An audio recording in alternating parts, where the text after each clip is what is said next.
तो वही है, मुख्यमंत्री सो जाते हैं लोग, बड़े बड़े पोस्टर लगा के मुख्यमंत्री के कानून को ही धज्जियां उड़ा रहे हैं और मुख्यमंत्री चुपचाप देख करके खुश हो रहे हैं। बाकी पीडीए समाज के दलितों, पिछड़ों, अल्पसंख्यकों के लिए ये कानून और जीओ लाया है, आपकी जाति के नाम पर कुछ नहीं कर सकती। न्यायपालिका सत्ता चलाने में भारतीय जनता पार्टी का सहयोग कर रही है और न्यायपालिका पर आरएसएस का कब्जा है। साथियों नमस्कार, एक बार फिर से हमारे चैनल में आप सभी का बहुत बहुत स्वागत है।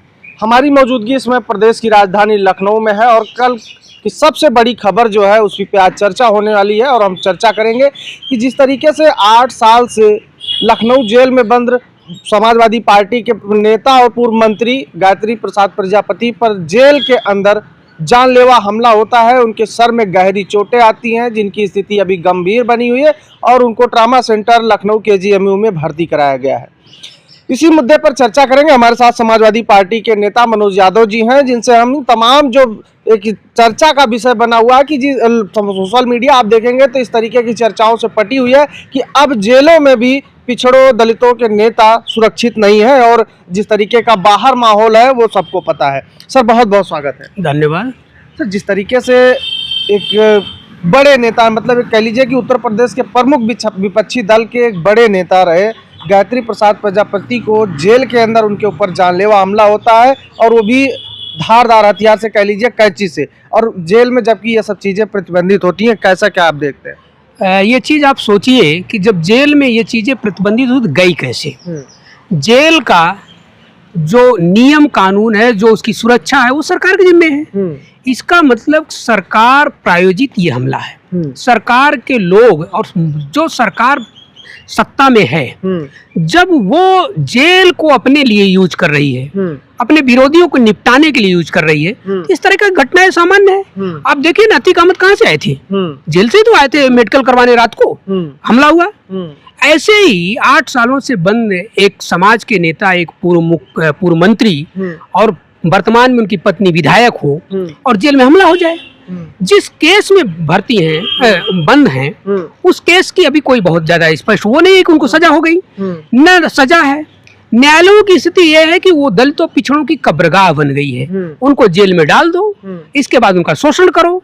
जिसकी पत्नी विधायक हो, वो मंत्री रहा हो, खुद विधायक रहा हो, पावरफुल मंत्री रहा हो, और तो और प्रजापति समाज का बड़ा नेता है, उसके साथ जेल में इस तरीके की घटनाएं होना ये दिखा रही है कि ये सब शासन व्यवस्था ध्वस्त हो चुकी है। शासन की जो इच्छा है, इच्छा यही है कि अराजकता फैले। अराजकता समाज के बाहर भी फैली है, जेल के अंदर भी फैल रही है, और आप देख लीजिए जेल में कई हत्याएं हो रही हैं। अगर आप देखेंगे लगातार 2017 से भारतीय जनता पार्टी की सरकार राज्य में है और 2014 से केंद्र में है। लगातार कई भारतीय जनता पार्टी के तमाम नेताओं पर इस तरीके के जिस अपराध में उनको जेल हुई है उसमें कई नेताओं पे बड़े आरोप लगे, लेकिन इस तरीके की कोई न्यायिक प्रक्रिया में जेल वगैरह ऐसा कुछ नहीं हुआ और एक अति पिछड़े समाज से आने वाले नेता को जेल में भी डाला गया और अभी जो इस तरीके से हमला हुआ है। मैंने कहा ना कि न्यायिक प्रक्रिया का उपयोग दलितों पिछड़ों के दमन में किया जा रहा है। अब तमाम नेता का, आप चिमयानंद जी को ले लीजिए, सेम तरीके का आरोप था, बाहर रहे, जमानत भी मिल गई, केस भी खत्म हो गया। इसी तरीके से कुलदीप सेंगर को ले लीजिए, वो भी तमाम तरीके की चीजें रही। और एक बड़ा बाबा है राम रहीम, रोज पैरोल पे रहता है। तो जो इस तरीके के लोग हैं उनको छूट दिए जा रहे हैं, उनको जेल में सुविधाएं दी जा रही हैं, उनको जेल में सुरक्षित रखा जा रहा है। दलित पिछड़े अल्पसंख्यक समाज के जो लोग हैं उनकी हत्याएं की जा रही है, उन्हें प्रताड़ित किया जा रहा है। और इसलिए मैं कहता हूँ न्यायिक प्रक्रिया तो स्वतंत्र होनी चाहिए ना, न्याय तो सबके लिए बराबर होनी चाहिए ना। आप 8 साल से एक व्यक्ति को रखे हो ट्रायल पे, न कुछ कर रहे हो, सजा ऊपर से दे रहे हो, आप उसे सजा दे दो ना जो देना है। और अगर वो सरकार के अधीन जेल में है, सुरक्षा की जिम्मेदारी किसकी है? सरकार की है। सरकार कहीं ना कहीं, आप जितने नेताओं को, समाजवादी नेताओं को ले लो, किनके ऊपर हमले हो रहे हैं, किनको प्रताड़ित किया जा रहा है? समाजवादी पार्टी से संबंधित लगे, पीडीए समाज के लोगों से संबंधित।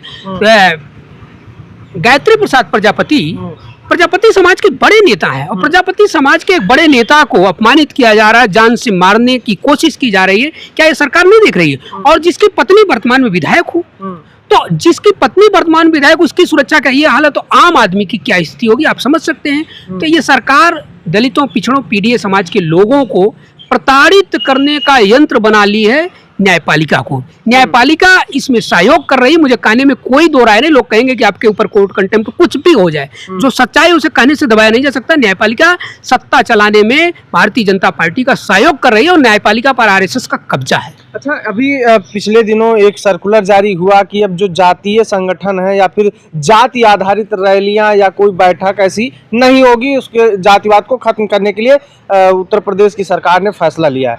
लेकिन अभी आज की ही आप देख लीजिए, लखनऊ में तमाम जगह बैनर लगे हैं कि भारतीय क्षत्रिय समाज की एक बैनर लगा हुआ, उसमें जो आज विजयदशमी है शस्त्र पूजा के बारे में लिखा हुआ है और आज उसका आयोजन किया गया। इसको किस तरीके से देखते हैं? सरकार की कथनी और करनी को दोनों को ये पोस्टर प्रदर्शित कर रहे हैं। सरकार कितनी जातिवादी है ये पोस्टर उसके मुंह पे तमाचा मार रहे हैं, आईना दिखा रहे हैं और पीडीए समाज के लोगों को ये बता रहे हैं कि जब तुम करोगे तो हम तुमसे कानून के माध्यम से निपट लेंगे। तुम्हें कानून का डर दिखाकर, कानून का भय दिखाकर, कानून का डंडा तुम्हारे ऊपर चला करके तुम्हें एकत्रित होने, तुम्हें संगठित होने से रोक लेंगे। और जब हमारे समाज का व्यक्ति करेगा तो हम चुपचाप होकर के देखेंगे और उन्हें इस तरीके से नंगा नाच करने का कानून। भाई जब आपने सर्कुलर ला दिया, जियो ला दिया, तो कानून का उल्लंघन है। किसी के खिलाफ आप कार्रवाई करो। बड़े बड़े पोस्टर चाहे हजरतगंज चौराहे पे देख लो, चाहे आप लोहिया चौराहे पे देख लो, चाहे शहर के मुख्य प्रतिष्ठानों पे मुख्यमंत्री कालिदास मार्ग के आसपास लगे हुए हैं। क्या शासन को पता नहीं है? तो शासन पीडीए समाज के दलितों, पिछड़ों, गरीबों, मजदूरों, मजलूमों, अल्पसंख्यकों के लिए रोक लगी है। तुम अपने नाम पर, अपने जात के नाम पर संगठित ना हो। संगठित होगे तो हक हुकूक की बात करोगे। अभी गुर्जर महासभा भाटी, समाजवादी पार्टी के प्रवक्ता भाटी जी वो कर रहे थे, तो तमाम लोगों को रोक लगा दिया। उनके तो सभा में जाकर पुलिस रोक लगा रही थी, यहाँ तो लगा के, और वो भी शस्त्र पूजन क्षत्रिय समाज के नाम पर।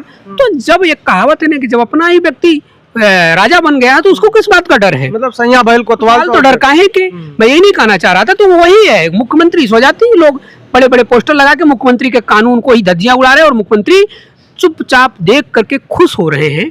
बाकी पीडीए समाज के दलितों, पिछड़ों, अल्पसंख्यकों के लिए ये कानून और जियो लाया है। आपकी जाति के नाम पर कुछ नहीं कर सकते। उनके समाज के लोग नंगा नाच नाचेंगे जाति के नाम पे। अच्छा, अगर जिस तरीके से सर्कुलर लाया गया है, इसके पीछे की मंशा क्या है? कि आपको क्या लगता है कि जिस तरीके से समाजवादी पार्टी, आपकी पार्टी तमाम मुद्दे लेकर और पीडीए के फार्मूले पर लगातार 24 का चुनाव में एक खासा प्रभाव देखने को मिला और 2027 का चुनाव भी करीब है, तो क्या लगता है कि कहीं इससे कोई वो है?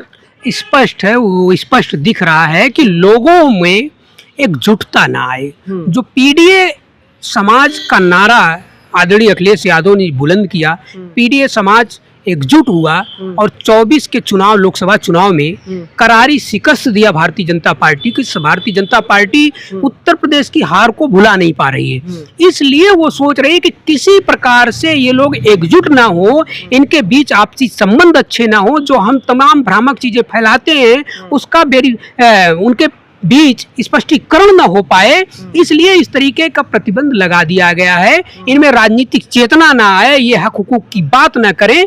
और दूसरी तरफ उनके समाज के लोग, आप ब्राह्मण हो, आप क्षत्रिय हो, चाहे जो करो, आप इसी को देख लो। आप शस्त्र पूजन के नाम पे क्षत्रिय समाज शस्त्र पूजन करेगा, तो जब क्षत्रिय समाज शस्त्र पूजन करेगा तो यादव समाज लाठी पूजन क्यों नहीं कर सकता? कुम्हार समाज अपने चाक पूजन क्यों नहीं कर सकता? वर्मा समाज अपने खेती बाड़ी का क्यों नहीं कर सकता? यादव समाज गाय पूजा क्यों नहीं कर सकता? जब सब आप, नियम तो सबके लिए होना चाहिए ना। नियम तो अपवाद होता नहीं कि इसमें अपवाद रखा गया कि नहीं क्षत्रियों के लिए नहीं होगा, बाकी के लिए होगा। तो इसका मतलब है कि पीडीए समाज की एकजुटता से सरकार डर गई है।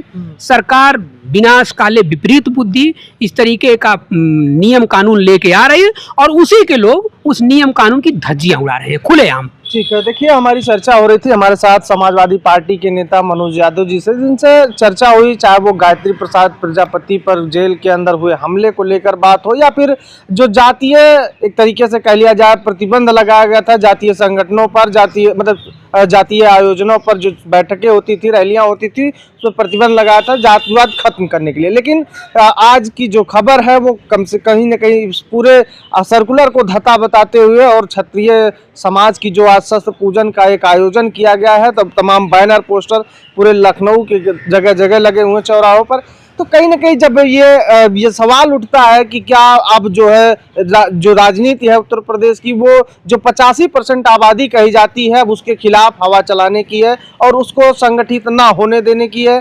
तमाम सवाल उठ रहे हैं। फिलहाल इन सवालों को लेकर और इस चर्चा को लेकर आप क्या सोचते हैं, कमेंट बॉक्स में जरूर बताइएगा। मिलते हैं वीडियो में। नमस्कार।